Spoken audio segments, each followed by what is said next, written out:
my name is Miri and today's vlog is all about Navaratrotsav. So today is the 7th day of Navaratrotsav and color of the day is orange. So the outfit. Okay, so this vlog is not about outfit. This vlog is all about Navaratrotsav. Here in Kankoli we celebrate Navaratrotsav with some Marathi tadka.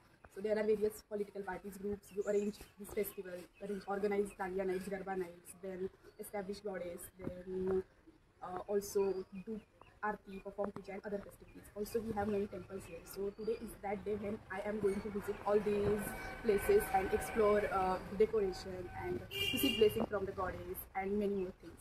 So you just continue this vlog and have fun.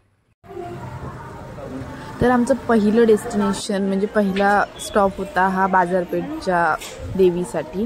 तिथे आम्ही गेलो आणि तिथे आम्ही दर्शन घेतलं देवीचं. आणि तुम्ही बघू शकता मूर्ती किती सुंदर आणि सगळ्याच मूर्ती खरंच खूप सुंदर प्रकारे बनवल्या जातात. अगदी रेखीव कारागिरी केली जाते आणि डोळे हे देवीचे हे खरंच एकदम जिवंतपणे असे बनवले जातात. आणि इथे वारली पेंटिंगचं असं डेकोरेशन होतं जे बघून मला आमच्या स्कूलचे दिवस आठवले जेव्हा आम्ही वारली पेंटिंग वगैरे करायचो.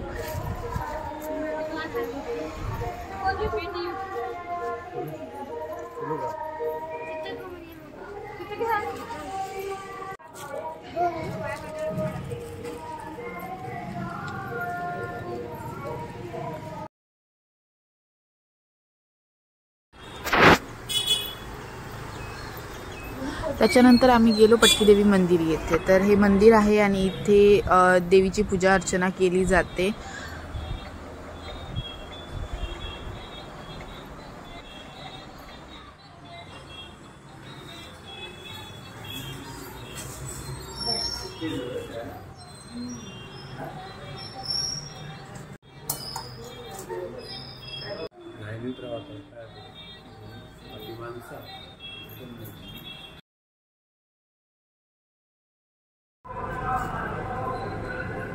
नवरात्रोत्सव हा आता फक्त एखाद्या राज्यापुरताच मर्यादित राहिला नसून हा सगळीकडेच साजरा केला जातो. आणि इथे आमच्या कणकवलीला सुद्धा खूप जोरात हा साजरा केला जातो. जसं की खूप ठिकाणी मूर्ती स्थापन केल्या जातात. तर वाडींच्या ह्याने सुद्धा गरबांचं वगैरे नियोजन केलं जातं आणि दर रात्री म्हणजे 9च्या 9 दिवस खूप उत्साहाने हा सण साजरा केला जातो.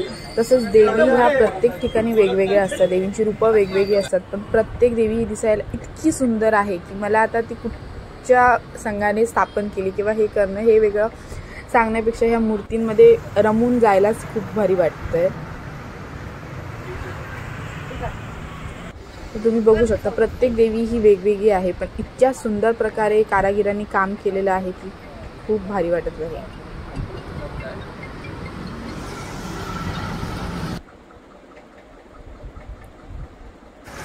नंतर आम्ही गेलो आर्यादुर्गा मंदिर येथे. तर तिथे गेल्यानंतर खूप पाऊस सुरू झाला आणि तुम्ही बघू शकता बाहेरचा परिसर. तुम्ही बाहेरचाच परिसर दाखवू शकता कारण आतमध्ये मोबाईल अलाउड नाही आहे. त्यामुळे मी बाहेर बघितलं तर खूपच पाऊस होता.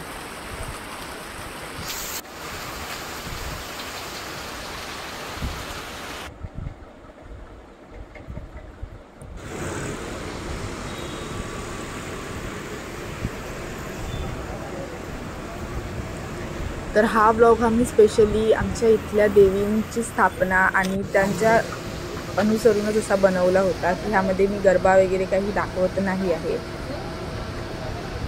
बाकी या प्रत्येक देवीच्या इथे खूप उत्साहाने गरबा खेळल्या जातात आणि सगळीकडे खूप गर्दी असते.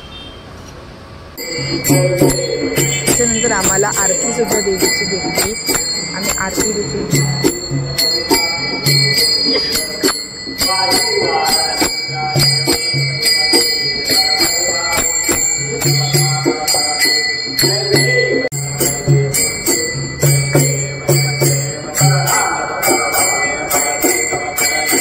Yeah.